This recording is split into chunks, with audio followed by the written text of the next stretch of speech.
Hi friends, today we are tackling salvias, specifically a midsummer cutback. Now, I'm doing this a little prematurely because I have a plan that I want to test out.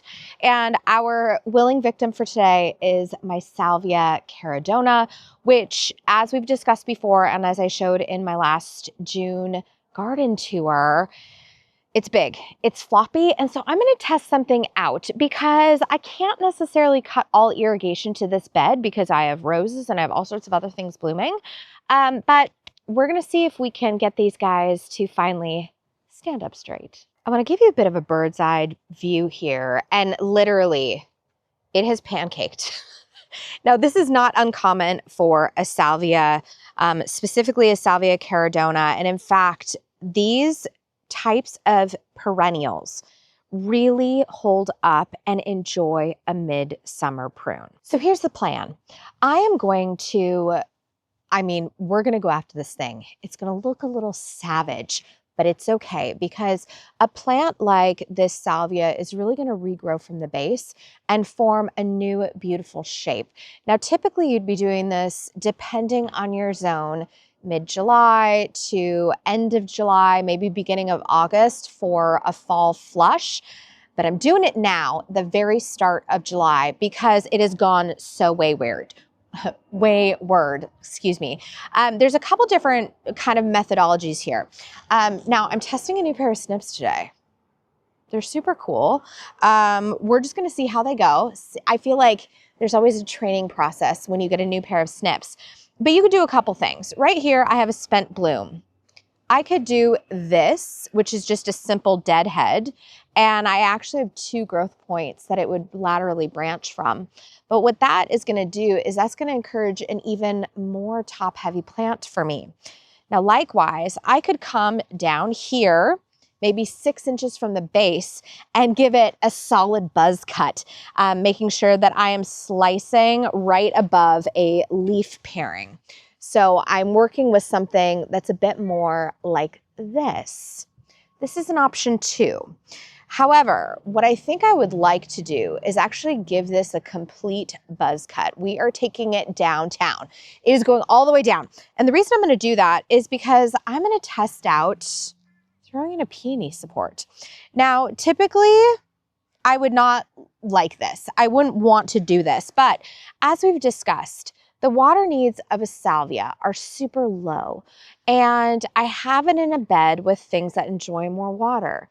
So since I can't cut the water, and it's not exactly right on top of the salvia either, I gotta get creative. And so we're gonna put in a little peony support.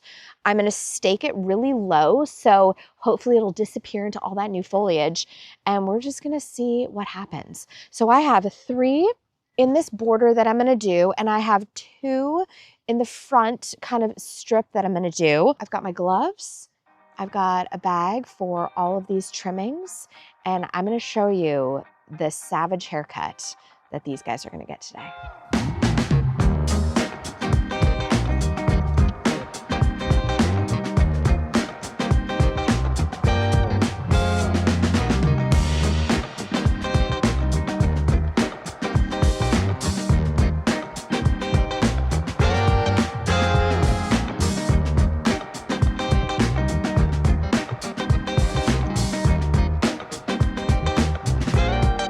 Now right here, this is one option for giving this a cutback. And you can actually see right here, this is a brand new shoot that's coming up. And there's another one right here. So I wanted to take it down just to that level to kind of show you option A. Now, I really want to reshape this entire plant. So we're gonna even cut that off. Watch what I do next.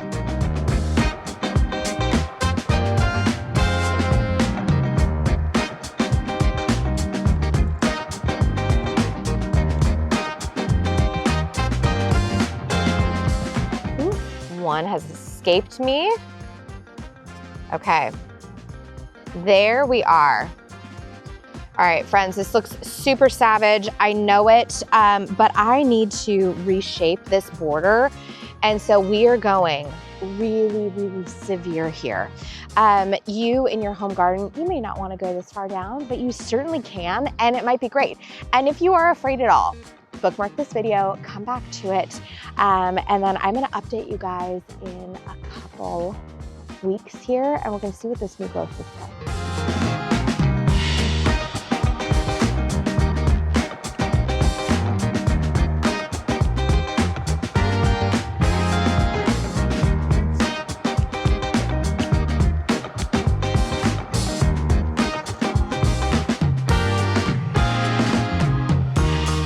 Okay, friends, this is one of my Mexican feather grasses as well. I have a big drift of them in here, probably 5 to 7. See what's already happening? Their seed heads get everywhere, and it also splays out and completely smothers all the plants in front of it. So we are going to take my very sharp new snips, and I'm just going to cut it down. I'm going to cut it off, and I think what we're going to do is we're just going to see what we think of the garden without any of this feather grass in the way. And what I talked about in my other video was bringing in an autumn moor grass that is evergreen, because this perennial border and my rose border, it goes really quiet in the winter time, and we're left with just this beautiful boxwood structure, which is actually kind of fine. But I think I want to try it with a little bit more visual interest going on. Okay, interesting. These shears might not be a good choice for grasses. I've got to be like, I can't be as willy-nilly as I want to be hacking back this feather grass. Okay, we're learning something new. Woo! Oh my gosh, you guys, this thing is such a disaster. Ugh. I don't even think I want to do like the hairbrush trick with these, you guys. I kind of am over it. Has anyone ever gotten to that point with a plant where you're like, yeah, I'm done for today. We're not doing this anymore. Okay. Because if you don't do that, you get like a ratty little nest of hair. So, all right. That's going to be a job. Okay. I think this is going to be a job for a different video. We're going to stay focused today, but already I think this one needs to go. I like a bit more breathing room, especially as Jude the Obscure gets bigger and bigger. Okay. So, time for this guy to go down as well. Oh. Okay, now you can see my cute little sedum down here. All right, that makes me much, much happier. Also, I do think that getting that out of there is going to make it easier to keep this area a bit more tidy. Okay, I just give it one final snip to even out the crown. Not because you have to, but because I'm just being extra fastidious with this plant. I don't know. I feel like if we're in here doing it, let's make sure she looks good. Okay. There we are. All right, we're gonna move on to the next. Because it's me and I'm easily distracted, I am going to get rid of this right now. This is another item that has really been irking me. It is just the biggest mess right by the front walkway to my house. You guys, I'm done. I am done. And I don't want to dig it out today because I want a plan. You know what I mean? And I still have to gather a couple things for this project. But coming up in the next couple weeks, this sucker is getting replaced. Oh my gosh. Look how big this thing is. Holy.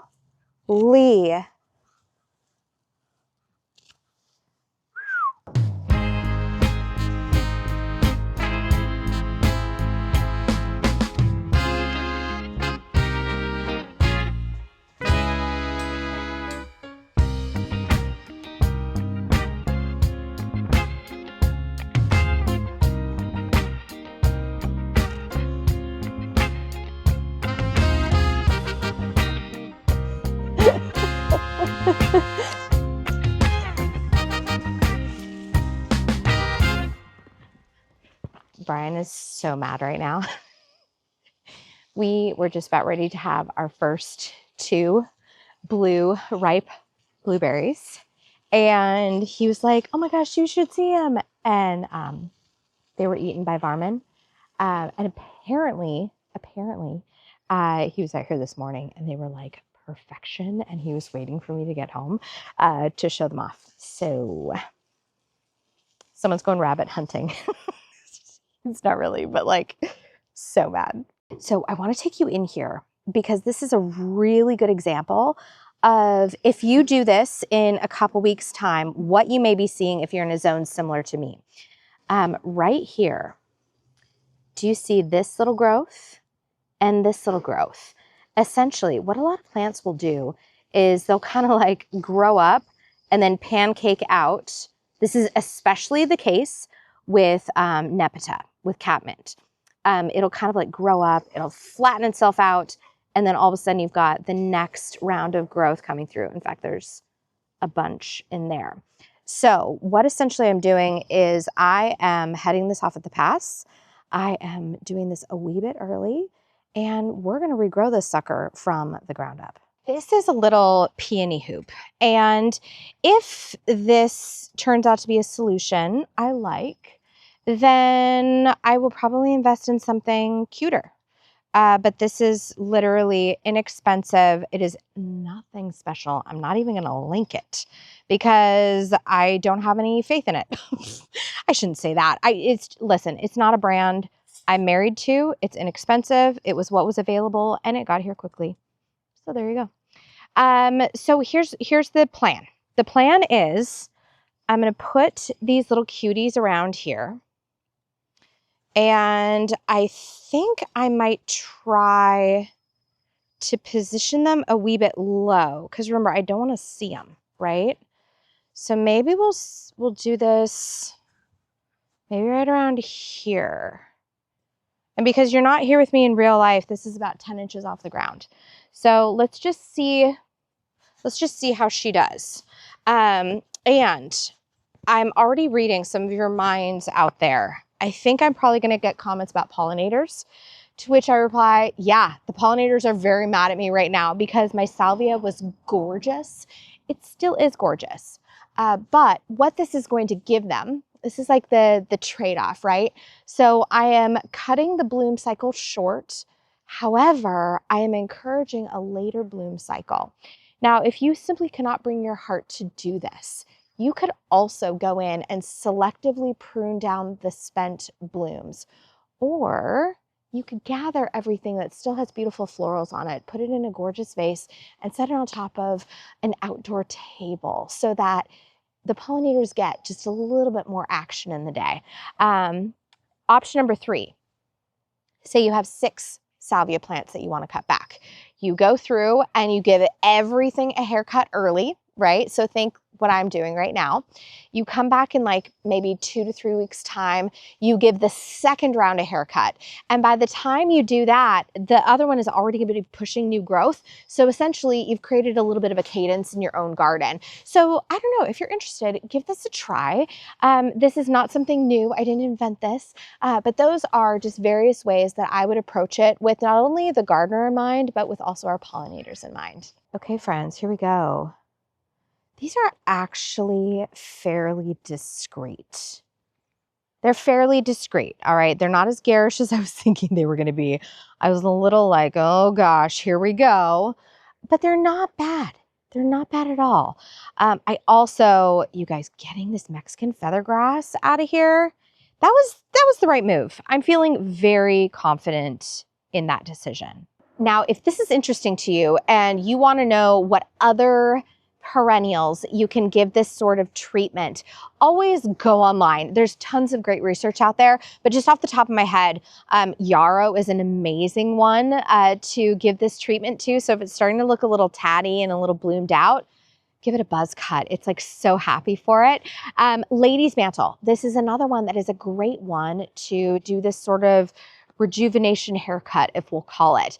Oftentimes you will see me taking my bloom stalk. As soon as it turns a little brown, I'll chase it all the way down to the base of the plant and give it a snip. But this year I actually, if I have a couple that get out of control, I'll take you along for that, because I might give that one a complete and total buzz cut, because that will encourage your next flush of florals. Also, there's tons of hardy geraniums that you can apply this treatment to. Something like a geranium roseanne or a geranium and folkard, for example. I wouldn't do that treatment to those geraniums because they just go and go and go and go. They're workhorses in my garden. But something maybe like a, great example. I have geranium called Philippe Vipel. That is a plant that you can give a really beautiful haircut to, and it'll rejuvenate the foliage and maybe give you the chance of a second flush. It'll be very, very light, but there is a chance of that. Also, geranium samobor, that's part of the Phaeum family of geraniums. That's another one that you can really rejuvenate the foliage by giving it a midsummer haircut. Of course, as always, go to the board, go online, do your research, put in your exact variety, and that will give you some really good care tips in terms of how to navigate that path forward. Okay, friends, that's going to do it for me today. I hope you have enjoyed, learned something, feel equally as delighted as I am with the removal of my Mexican feathergrass. You guys, I love that plant, but I think it's too much of a beast in this front garden, and it's time for something new. So stay tuned, because whenever you remove a plant, new opportunities spring forth, and it's always a good time to fill those in. Okay, I'm going to see you in the next one. In the meantime, as always, say hello to your garden for me. Bye.